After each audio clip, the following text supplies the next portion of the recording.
নমস্কার বন্ধুরা, আমার নতুন ব্লগে আপনাদের সবাইকে স্বাগত জানাই। আশা করছি সবাই ভালো আছেন, যে যেখানে আছেন। আমিও খুব ভালো আছি। আজকের দিনে আমার গুরু মহারাজের ভান্ডারা, যার ফলে আমি যাচ্ছি সাহুডাঙ্গি রামকৃষ্ণ মিশনে। আমার যত তাড়াতাড়ি যাওয়া উচিত, বা অন্যান্য ভক্তরা হয়তো বা যত তাড়াতাড়ি পৌঁছে গেছে, আমি তত তাড়াতাড়ি পৌঁছতে পারলাম না, কারণ আমার এখনও মীনামাসি আসেনি। এদিকে আমি অনেকক্ষণ থেকে রেডি হয়ে বসে আছি, আর উপায় না পেয়ে এখন বেরিয়েই যাচ্ছি। যা মেনু হবে সেটা বাকিদের বলে দিই। তাছাড়া আমার মীনামাসির সাথে কিছু কথা ছিল, সেই জন্যই মূলত দাঁড়িয়েছিলাম, কিন্তু সেটা আর আজকের দিনে হবে না, কারণ নইলে দেরি হয়ে যাবে। আমার ড্রাইভার অনেকক্ষণ আগে চলে এসেছে, আর অপেক্ষা করা যাবে না। নাহলে হয়তো বা গুরু মহারাজের পুজোটাই আমার আর আজকে ধরা হবে না। আমার ভিডিও এডিটিং হয়নি, আমি আজকে তাড়াতাড়ি চলে আসার চেষ্টা করব। শ্বশুরমশাই যাবে যাবে করছিলেন, কিন্তু আলটিমেটলি তিনি বোধহয় আর যেতে পারবেন না, শরীরটা তার ভালো নেই, সেই জন্য। তো আপাতত আমি একাই যাব। তো যেতে তো অনেকটাই সময় লাগবে, আমার বাড়ি একেবারে পাশে তো মোটেই নয়, অনেকটাই দূরে। কিন্তু আমার একটাই একটু কনফিউশন। আমি সেদিন বিনয় মহারাজের সাথে কথা বলেছিলাম। সেদিনকে উনি বলেছিলেন যে নিকটবর্তী রামকৃষ্ণ মিশনে আসবেন, পুজো দিয়ে চলে যাবেন। কিন্তু আমি সাউডাঙ্গি রামকৃষ্ণ মিশনের যত হোয়াটসঅ্যাপ গ্রুপ আছে, তাতে না কোনোটাতেও ওই ভান্ডারের কোনো উল্লেখ দেখছি না। ঠিক আছে, মিশন তো, সেখানেই যাওয়া যাক। পুজো একটু দিয়ে আসি মহারাজের নামে। যদি ভান্ডারা দেখি যে ভান্ডারা পুজোটা হচ্ছে তো ভালো কথা, না হলে ঠিক আছে, পুজো দিয়ে তো চলে আসি। আপাতত আজকের দিনেই ঠাকুরের কাছে যাওয়াটাই জরুরি, সেটাই যাচ্ছি। প্রথমেই আমার বলা একটি কথার জন্য আমি পরবর্তীকালে ভয়েস দিচ্ছি, সেই জন্য একটি মার্জনা চাইব। সেটা হচ্ছে, সমস্ত গ্রুপেই ছিল। আমার স্ক্রিন টাইম যেহেতু কম ছিল, আমি মেসেজগুলো ভালো করে খেয়াল করিনি। আর এটা তো বেলুর থেকে বলেই দিয়েছে, সমস্ত নিকটবর্তী রামকৃষ্ণ মিশনে আজকে একটা অনুষ্ঠান হবেই গুরু মহারাজের ভান্ডারা উপলক্ষে। আমি যে কিভাবে ওই সময়টায় বসে বসে আপনাদের বলে দিলাম যে আমি কোনো কিছু দেখছি না, তেমন যদি হয় ঠাকুরের কাছে এমনি হয়ে চলে আসবো, সেটা আমি পরে ভেবে লজ্জিতই হচ্ছি, সত্যি কথা। তো যাই হোক, গিয়ে দেখলাম প্রচুর বড় কর্মকাণ্ড, যেটা হওয়ার কথা ছিল। তো আমি একটু ঠাকুরের কাছে যাব, কয়েকটা ফল নিয়ে নিলাম, তারপর ফাড়াবাড়ি রোড হয়ে যাচ্ছি। আজকে দিনহাটা রামকৃষ্ণ মিশনেও প্রচুর বড় অনুষ্ঠান হয়েছে, খাওয়া দাওয়া অনেক কিছু হয়েছে। আজকে সেখানে মাও গিয়েছিলেন, সকালবেলা আমার সাথে কথাও হলো। তাও যে কেমন করে হঠাৎ করে আমি এরকম একটা কথা বলে দিলাম, কে জানে। যাই হোক, চয়নপাড়া বাজারে দেখছি একজন ভদ্রলোক এঁচোড় কাটছেন এবং বিক্রি করছেন। এই বাড়িতেই কাটা জিনিসটা এত বিরক্তিকর, যে জন্য এখানে ভদ্রলোকের কাছে প্রচুর ভিড়ও হয়েছে। রবিবারের বাজার তো, একটু বেলার দিকে এরা সব এসেছে। ফাড়াবাড়ি রোডের এই জায়গাটা আমার খুবই পছন্দের, কারণ এই একটা সরকারি, কিন্তু এগুলো সমস্ত শাল গাছের লাগিয়েছে এরা সব। কিন্তু হ্যাঁ, আবার গাছ চুরিও হয় এখান থেকে, সেটাও শুনলাম। এর মধ্যবর্তী যে নদীটা গেছে, সেটা কিন্তু শাহু নদী। এইখানে শাহু নদীটা খুবই সংকীর্ণ বটে, তবে শাহু ডাঙির কাছে সেই শাহু নদী কিন্তু অনেকটাই চওড়া। এবং শাহু ডাঙি রামকৃষ্ণ মিশন, যেটা শাহু ডাঙি, সেটা হচ্ছে শাহু নদীর যে ডাঙা, সেখান থেকেই হয়েছে শাহু ডাঙি। আগে নদীমাতৃক ভারতবর্ষে প্রচুর নদী কলেবরে বড় ছিল, এখন তাদেরও যেমন সংকীর্ণ অবস্থা, শাহু নদীরও তাই। কিন্তু এককালে যে তিনি যথেষ্ট পরিমাণ গরিমা বহন করতেন এবং গরিমা বয়ে নিয়ে যেতেন, সেটারই ফল হচ্ছে এই শাহু ডাঙি জায়গাটা। আর যখনই আমি ফাড়াবাড়ি রোড হয়ে যাই, সেটা পেরোলেই এই একটা ওপর থেকে গদা দেওয়া এখানে হনুমানজির মন্দির আমার চোখে পড়ে। পঞ্চমুণ্ডী হনুমানের মন্দির, কিন্তু এটা এই বাস্তুটাতে খুব সমস্যা ছিল। এখন কতদূর কি জানি না, তবে এটা শুনেছিলাম। যাই হোক, এটা অন্যের সম্পত্তি, অত কথা না বলাই ভালো। এখন রামকৃষ্ণ মিশনে ঢুকে গেলাম, এবং ঢুকতে গিয়েই বুঝলাম যে মানে কত বড় ভ্রান্ত একটি কথা আমি বলে দিয়েছি। কত যে মানুষ, এবং সেটা তো হবেই, সেটা তো আমি নিজেও জানি। কিন্তু জানি না কেন, আসলে চোখটা ঠিকঠাক নেই, মাথাটাও সকালবেলা থেকে একটু খারাপ খারাপ হয়েছিল। সেই জন্য বলে দিলাম যে আমি তো তেমন কিছু দেখছি না। যদি তেমন কিছু না হয়, তাহলে নয় শুধু ঠাকুরকে দেখেই চলে আসবো। যাই হোক, ঠিক আছে। শ্রীমা, আমার মনে হচ্ছে শ্রীমা আমাকে দু হাত বাড়িয়ে বলছে, না, আয় আয় আয় আয়, অনেক দেরি করে ফেললি, কিন্তু তবুও আয়।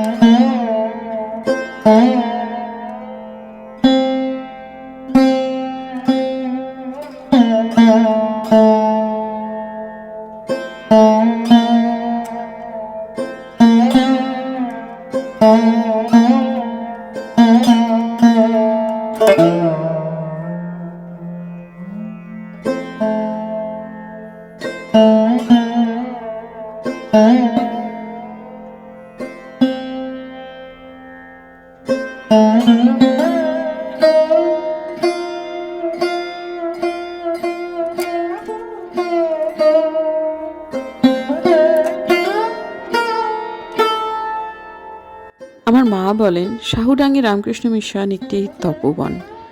আমার বাবা যে খুব একটা, মা যেরকমভাবে ঈশ্বরে ভক্তি করেন বা আমরা করি, সেই পথে তো বাবার ভক্তিটা ছিল না। বাবা কিন্তু নাস্তিক মানুষ কখনোই ছিলেন না, কিন্তু বাবার ঈশ্বর বোধটা একটু ভিন্ন ধারার ছিল। সেই বাবাও আমার এই শাহুডাঙ্গি রামকৃষ্ণ মিশনে আসতে খুব ভালোবাসতেন।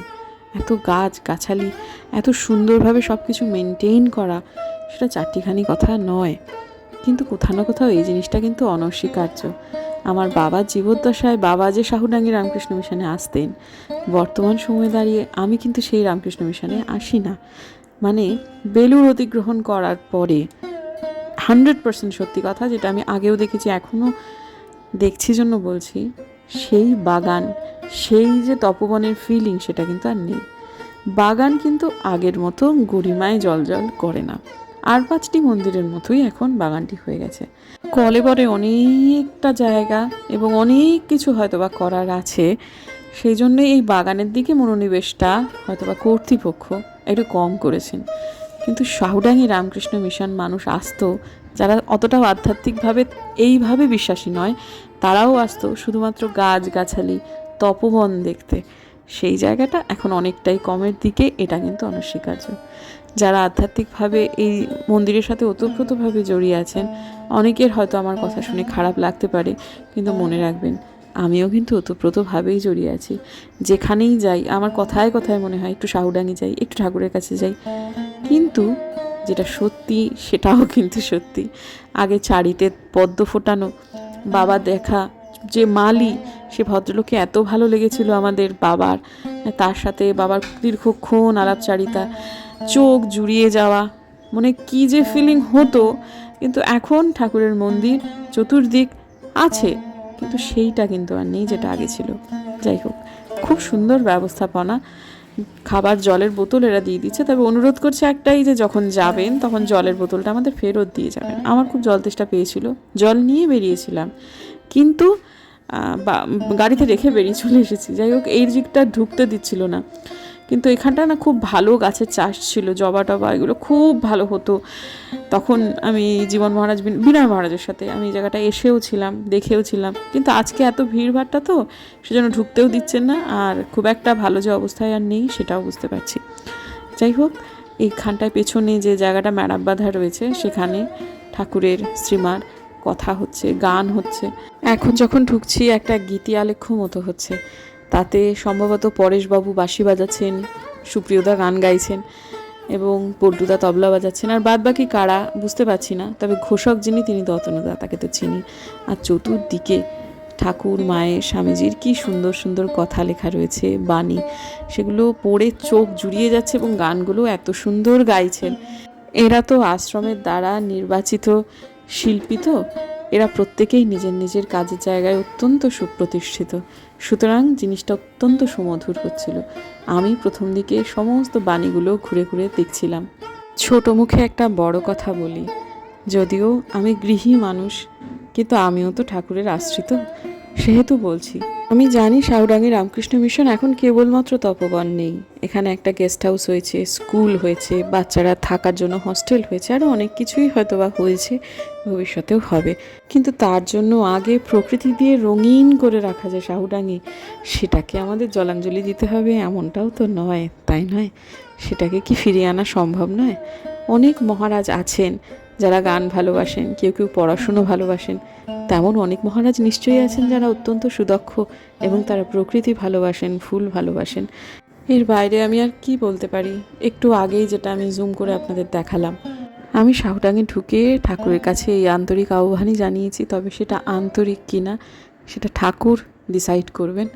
যদি আমার আন্তরিক আহ্বান থাকেন, তাহলে ঠাকুর শুনবেনই শুনবেন, কারণ অন্যান্য আনুষাঙ্গিক উন্নতির সাথে সেই তপবন ফিরিয়ে দেওয়ার কোনো বিরোধ নেই, থাকতে পারেও না। এই মুহূর্তে গান গাইছেন আমাদের দিনহাটার সুপ্রিয়দা, সেই আমার ছোটবেলার দিনহাটার সুপ্রিয়দা, যিনি সারা দিনহাটা শহরে প্রথম রবীন্দ্রসঙ্গীতে মাস্টার ডিগ্রি করেছিলেন।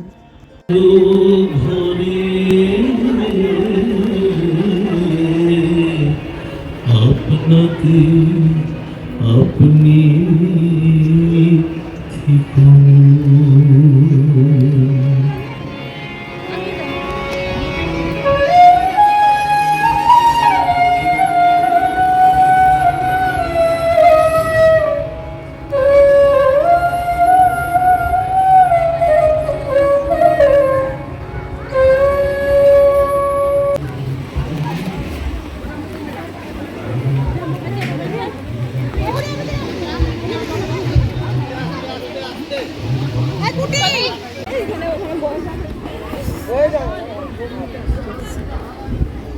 না খুব বড় না, যা আসতে যেখানে দাঁড়া।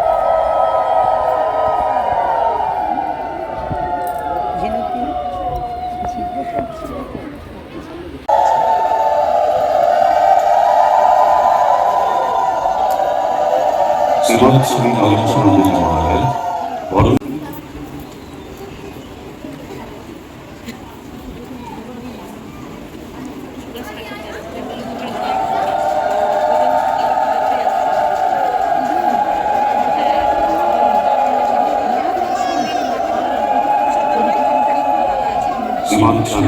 আমি 1:15 নাগাদ সবটুকু করে নিয়ে তবে বেরিয়ে যাচ্ছি।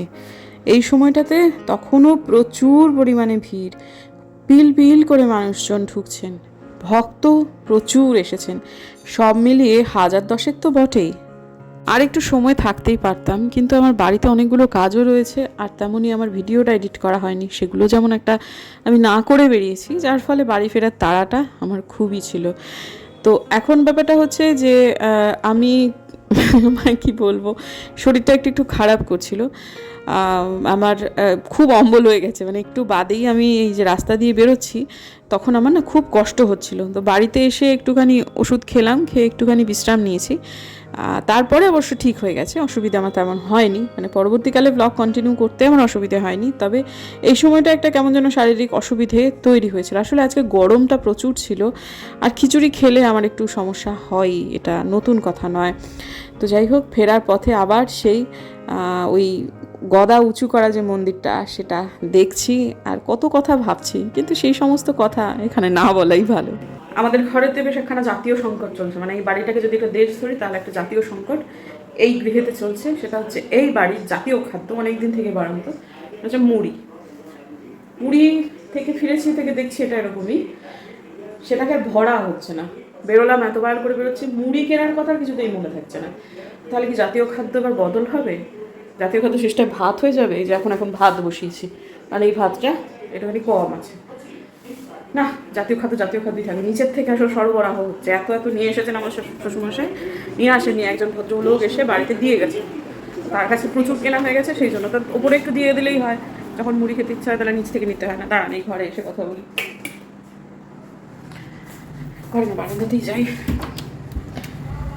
অনেক দিন পরে, বা আমার খুব একটা এটা দেখার অভিজ্ঞতা হয়নি যে এফসিআই গোডাউনে এবার আলো জ্বলছে। খুব একটা, আমার বিয়ের পরে এই জায়গাটাকে আমি সবসময় অন্ধকারই দেখে এসেছি। আজকে রামকৃষ্ণ মিশনে আমার মায়ের সাথে একটু আগে কথা হলো, দিনহাটা রামকৃষ্ণ মিশনে প্রচুর খাওয়া দাওয়ার, মানে ফ্রাইড রাইস থেকে শুরু করে পনিরের কী যেন সব, পায়েস, চাটনি, খুব নাকি সুন্দর খাওয়া হয়েছে। সেখানে আমাদের সাউডাঙ্গি রামকৃষ্ণ মিশনের শুধু খিচুড়ি, তা আবার একটু লাবড়াও নয়, কিন্তু উপায় তো ছিল না, সেটা চোখের সামনে দেখতেই পেলাম। যতজন ভক্ত সমাগম হয়েছে, তারা যতজন ভক্ত, অভক্তের সংখ্যাই তো বেশি, তারা শুধুই খেতে এসেছে, গরিব মানুষ হলে তো কিছু বলার নেই, তারা তো সেটা করছেনই, কিন্তু বেশ কিছু মানে অবস্থাপন্ন পরিবার, তাদেরকে তো আমি একজনকে তো আমি চিনিই দেখলাম, তারাও সেটা করছে কি যে একজন করে 5 বার 6 বার করে লাইন দিচ্ছে, 5 বার 6 বার করে তারা খিচুড়ি পাচ্ছে, সব টিফিন ক্যারিয়ারে করে ভরে ভরে নিয়ে যাচ্ছে। একটা পরিবার দেখলাম, তারা বেশ সবাই তাদেরকে তাকিয়ে দেখছে, কিন্তু তাদের মানে নির্বিকার চিত্ত, যথেষ্ট অবস্থাপন্ন, কিন্তু তাদের আমরা চিনিও। এবং মানে ওরা এত ছ্যাঁচড়া, মানে আমার শ্বশুরমশার কাছে ওরা মাঝে মাঝে আসতো, ভদ্র ব্যাংকে উচ্চপদস্থ চাকরি করেন, মানে বেশ ভালো রকম একটা পোস্টে আছেন। তো তারপরে অনেকদিন বাইরেও ছিলেন, শহরের বাইরেও তো ছিলেন, কিন্তু পরিবার তারা এখানেই থাকতো। আমার শ্বশুরমশাই ওরা এত ছ্যাঁচড়ার জন্য ওদেরকে একবার বলে দিয়েছিলেন যে আর আপনাদের তো সবই বলে দিলাম, ছেলের জন্য মূলত আসতেন, তো আপনাদের তো সবই বলে দিলাম, আর আমার এর বেশি কিছু বলার নেই, আর আসবেন না।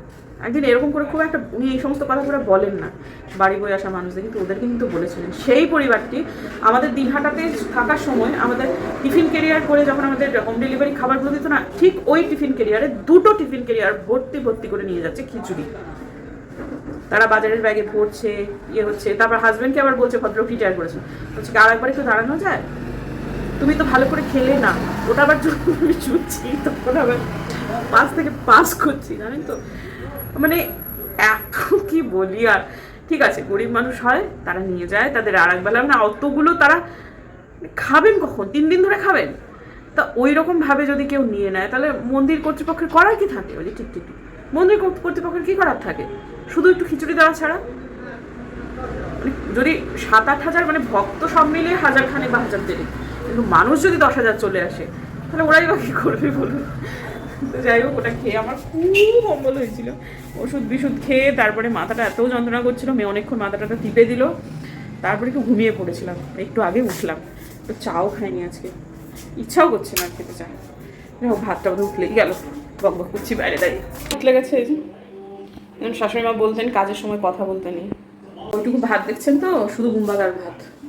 মিনা মাসে আজকে ঠাউর করতে পারেনি, শুধু 1-1.5 জনের ভাত রান্না করে দিচ্ছে। টুকুর তো বাইরে খেয়েছে, টুকুর রাত্রেবেলা ভাত খাবে না, এটা শুধু গুম্বাদার ভাত। আর আমার আর কিছু খেতে ইচ্ছা করছে না, কিছু একটা অন্য কিছু দেখি নিচে থেকে মুড়ি টুড়ি নিয়ে এসে খাবো। ভাত তো আর খাবোই না আমি। ভাতটা হতে হতে কটা বাসন আছে সেগুলো মেজে নিই, এবং একটা দুটো কথা আপনাদের বলে দিই। প্রথমত হচ্ছে সেই পরিবারটির কথা বললাম, তাদের বাড়িতে কিন্তু এমন কেউ বাকি নেই যার জন্য তারা নিয়ে যাচ্ছেন। ওটা কিন্তু ওরা 3 জনের জন্যই, অর্থাৎ হাজব্যান্ড ওয়াইফ এবং তাদের ছেলে, তাদের জন্যই নিয়ে যাচ্ছেন। সে নিয়ে গেলেও আমার কোনো অসুবিধে থাকার কথা নয়, কিন্তু একটি পরিবার যদি 10টা পরিবারের খাবার একাই খেয়ে নেয়, সেক্ষেত্রে কিন্তু আমার একটা কথা বলার আছে। আমার কেন, এটা সবারই বলার থাকার কথা। এবং এইরকম মানুষ কিন্তু শাহুডাঙ্গি রামকৃষ্ণ মিশনে আজকে প্রচুর এসেছিল। কিছু মানুষ সত্যি সত্যি খুবই গরিব, তারাও যেমন ছিল, আবার কিছু কিছু মানুষ স্বভাবে গরিব, তারাও এসেছিলেন। আমার এই স্বভাবে গরিবগুলোকে নিয়েই বেশি সমস্যা, যাদের প্রচুর আছে কিন্তু তাও তারা এরকম করে। আর এদের এই হামুকটা এত বেশি বড়, সেজন্য সত্যি সত্যি যারা গরিব তারা বেশ কিছু মানুষ কিন্তু এদের জন্য জিনিসপত্র পায় না। এইটাই আমার আপত্তির জায়গা। আগের দিনে দেখলাম একটা মন্তব্য এসেছে, সেটা উনি খুব ভদ্রভাবেই জিজ্ঞেস করেছেন যে আমি যে সেদিনকে এভাবে করে গাছগুলো তুলে তুলে এভাবে করে বাইরে থ্রো করছিলাম, সেটা ঠিক কিনা। সেটা তার চোখে লেগেছে নিশ্চয়ই, সেটা তিনি প্রশ্ন করার জন্য অনেক ধন্যবাদ। সাধারণত এই দিক থেকে ওই দিকে যেগুলো ফেলি, এই দিক থেকে ওই দিকে যেগুলো ফেলি, সেটা হচ্ছে আমাদের বাগান অঞ্চল, সেখানে আমি বাগানেই তাক করি। আর এখান থেকে এইটুকু আমি এরমভাবে ফেলি, সেটা সাধারণত এই গাছই হয়ে থাকে, বা কোনো রকম ডাল টাল কাটলে সেটা পরে হচ্ছে আমাদের দেখিয়ে দিচ্ছি, পরে এই যে এই জায়গাটাতে, তা নইলে টপকে নর্দমাতে, না এলে ওই ওই ওই জায়গাটাতে, মাটির জায়গাটাতে। আমার হাতে এত জোরে আমি কখনোই ফেলি না যেটা গিয়ে রাস্তা নোংরা করবে। আর যে জিনিসপত্রগুলো আমি ছুঁড়ি সেগুলো কোনোটাই মাটির সাথে মিশে যাবে না এমন কোনো জিনিস না, যেগুলো অলরেডি মাটিই হয়ে গেছে। কাজে ড্রেনে পড়লেও বহতা জলে সে অনায়াসে চলে যাবে, এবং যদি মাটিতে পড়ে ওটা 2 দিনের মধ্যেই মাটি হয়ে যাবে। যে শুকনো ডাল টালগুলো দেখলেন তো। আর আমাদের চত্বরের বা চাতালের মধ্যে পড়লে যেটা হবে সেটা হচ্ছে, জায়গাটা মাটি পড়লে নোংরা হবে, বেশিরভাগটা মাটিতেই পড়ে, মানে আমাদের চাতালের মধ্যেই পড়ে, এই অঞ্চলেই পড়ে। সেটা আগে শাশুড়ি মা থাকাকালীন আমাদের যেটা হতো যে সকাল সন্ধে যতটুকু আমাদের বাড়ির বাইরে যেটুকু চাতাল, মানে পুরোটা জুড়ে এই অবধি, তারপর ওই অবধি 2বার করে ঝাড় দেওয়া হতো। কাজে দিদিরা 2বার ঝাড় দিতেন। কিন্তু এখন আমার শ্বশুরমশাই করেছেন, ঝাঁটটা কেবলমাত্র বিকেলবেলায় দেওয়া হয়, তার আগে কিন্তু ঝাঁট পড়ে না। মামুনি যে বিকেলেতে আসে, বিকেলেতে এসে ওর কাজ বড়জোর 5 থেকে 10 মিনিট। সেটা হচ্ছে কাকা আর আমার বাবার সামান্য কিছু খাওয়ার বাসন, রান্নার বাসন ওর থাকে না, রান্নার বাসন আলপনা দিয়ে নিচে নেয়, শুধু এই খাওয়ার বাসন আর 2-3টে বাটি, ওইগুলো, এবং এই যে জায়গাটাকে ঝাঁট দেওয়া, ব্যাস এটাই। যেহেতু ওটা বিকেলবেলাতেই ও ঝাঁট পড়ে, যদি সকালে ঝাঁট দিত তাহলে আমি যাই করি না কেন, বেশিরভাগটাই যেহেতু আমাদের এরিয়াতেই করছে, আমি হয়তো তুলে ওটাকে ওই দিকটায় ফেলে দিতাম, বাগানের দিকটাতে ফেলে দিতাম। আর যেহেতু আসে বিকেলেতে, সেহেতু আমি এটা এরকমভাবে ছুঁড়ে ফেলে দিই, এই আর কি। তবে কখনোই চিপসের প্যাকেট বলুন বা এমন কিছু আমি ফেলি না যেটা মাটির সাথে মিশবে না। এগুলো সবসময়ই আমরা ডাস্টবিনে ফেলি, এবং ওই সকালবেলায় যে ছেলেটি নিতে আসে জিনিসপত্র তাকে দিয়ে দেওয়া হয়। ট্রান্সফার করে নিলাম, এটা পরিষ্কার করতে হবে, যাই হোক এটা ট্রান্সফার করে নিলাম, কারণ এখানে কিছুটা ভাত ছিল, সেটা আবার ওই জায়গায় দেওয়ার থেকে একবারে হাঁড়িতে দিয়ে দেওয়াই ভালো। এবং এটা এখন হয়ে গেছে। আরে আমাদের সমস্ত জামা কাপড় একা একা গুছিয়ে মেয়েটা আমার ক্লান্ত, এই যে এত জামা কাপড় একা একা গুটিয়েছে। আমি বুঝতেই পারিনি, ভেবেছিলাম আজ আমি একটু বাদে আসবো, কিন্তু সব একা একা করেছে। থ্যাংক ইউ মাম্মাম। সত্যি অনেক অনেক বেশি হয়ে গেছে ওর জন্য আজকে। ঠিক আছে, সব গুটিয়ে নিই, মানে জায়গা মতো পৌঁছে দিই। আমি বুঝতেই পারিনি যে তুই করছিস, আমি রান্নাঘরে ছিলাম। আজকে না মা আমাকে বলেছিল যে তুই যে যাবি, হাওয়া টাওয়া লাগবে চোখে, তোর তো আবার কষ্ট হবে, তোর তো আবার অনেক মানে সম্ভাবনা আর কি, চোখটার ব্যাপারে বলেছিলাম। আমি বললাম না, ঠাকুরের কাছে যাচ্ছি, আমার কোনো অসুবিধা হবে না। কিন্তু এখন আবার চোখটা একটু সমস্যা করছে, ব্যথা করছে, বা চোখটা প্রচুর হাওয়া লেগেছে, মনে হয় একটু ধুলো টুলোও লেগেছে, বেশ ব্যথা হচ্ছে। বাবু কালকেই বলছিল যে আমি তো আছি, আমি তো যাবই, তোর হয়ে আমি না হয়ে যাবো, গুরু মহারাজের তুই বরং বাড়িতে করে ভালো করে একটা পুজো করে আসিস। তা আমার কি মনে হলো যে না, ভান্ডারায় তো যেতেই হয়, আমি সরাসরি শিষ্যা, একটু না গেলে কেমন নিজেরই মনটা খারাপ করবে। কিন্তু দেখি মার কথা না শুনলে, দেখি এখন এই বুড়ো বয়সেও আমার মার কথা না শুনলে কষ্ট হচ্ছে দেখি। তো ঠিক আছে, ড্রপ তো চলবে, এখন তো ঘুমিয়ে পড়ি বা চোখটাকে একটু বিশ্রাম দিই, তাহলে হয়তো বা একটু ভালো হবে। আবার আমার স্ক্রিন টাইমটাও খুব বেড়ে গেছে, আমি আবার এখন ভিডিও টিডিও দেখছি কয়েকটা। আজকে যেমন ধ্রুব রাঠের ভিডিওটা দেখলাম, কি ভালো লাগলো। তারপরে আরও কয়েকটা ব্লগিং চ্যানেল আজকে অনেক দিন পর দেখলাম, যাদের আগে নিয়মিত দেখতাম। অর্চনা বেহুরার ব্লগ কবে থেকে দেখা বন্ধ করে দিয়েছি, আজকে দেখলাম। না করলেই বোঝা এগুলো ভালো, দেখি আর 2 সপ্তাহে তো ঠিক আছে, চালিয়ে দেওয়া যাবে। তো আজকে একটা কাজ আমি করবো ভেবেছিলাম, কিন্তু তখন আমার এসে এত মাথার যন্ত্রণা করছিল, মানে তারপরে এসি চালিয়ে শুয়ে ঘুমিয়ে পড়াতে আমার এই কাজটা আর হলো না। যে এই চাদরটা চেঞ্জ করবো, ঠান্ডা হয়ে গেছে যেহেতু, এগুলো মাজা হয়ে গেছে, কিন্তু ওপরেরটা চেঞ্জ করবো, কালকে করে নেবো। কালকে অনেক রকমই তো পরিকল্পনা, কালকে দেখি কি হয়, কতদূর কোনটা ফলপ্রসূ করতে পারি। পরশু দিনে ঈদ, ছুটি, সমস্ত কিছু, দুপুরে স্কুলে একবার একটু যাওয়া উচিত। তাছাড়াও নববর্ষের কেনাকাটাটাও করে নিতে হবে। কালকে আবার ঠাকুরমশাই আসবেন, মানে পুরোহিত মশাই, তিনি কালকে সমস্ত লিস্ট বা সব কিছু দিয়ে দেবেন। পুরোহিত এবার আবার বদল হয়েছে, যিনি আমাদের অন্নপূর্ণা পুজো করবে, আগের বার যিনি করেছিলেন তিনি বিশুদ্ধ সিদ্ধান্ত মতে করেননি, সেজন্য আমার শ্বশুরমশাইয়ের সাথে খুব ঝামেলা হয়েছিল। তা ওকে আর আমরাও চাইছি না। তো নতুন যিনি আসবেন তিনি, দেখা যাক, কালকে তো কথাবার্তা হবে, কী হয় কী বৃত্তান্ত কালকেই জানা যাবে। আদৌ তিনি কাল আসবেন না পরশু আসবেন, দেখা যাক কী হয়। তো দুপুরে স্কুলে যাওয়াটাই প্রথম, যেটা মানে খুব বেশি জরুরি হয়ে পড়েছে আর কি। তো ঠিক আছে, আর কি দেখা যাক, কালকের দিনটা কালকেই হবে। কোন আপাতত আজকের দিনের জন্য তো ব্লগ শেষ করি। আমার ভিডিও যদি ভালো লাগে তাহলে প্লিজ সাবস্ক্রাইব করবেন, পাশের নোটিফিকেশন বেলটা কেমন করবেন, যাতে ভিডিও দিলেই নোটিফিকেশন চলে যায় আপনাদের কাছে। দেখা হচ্ছে আগামীকাল একটা নতুন ব্লগে, ততক্ষণের জন্য টাটা। টাটা করে দিয়েও বলি, দেখুন এই তো লাকি ব্যাম্বু প্ল্যান্টে জল কমে গেছে, এত গরম পড়েছে, জল কমে গেছে।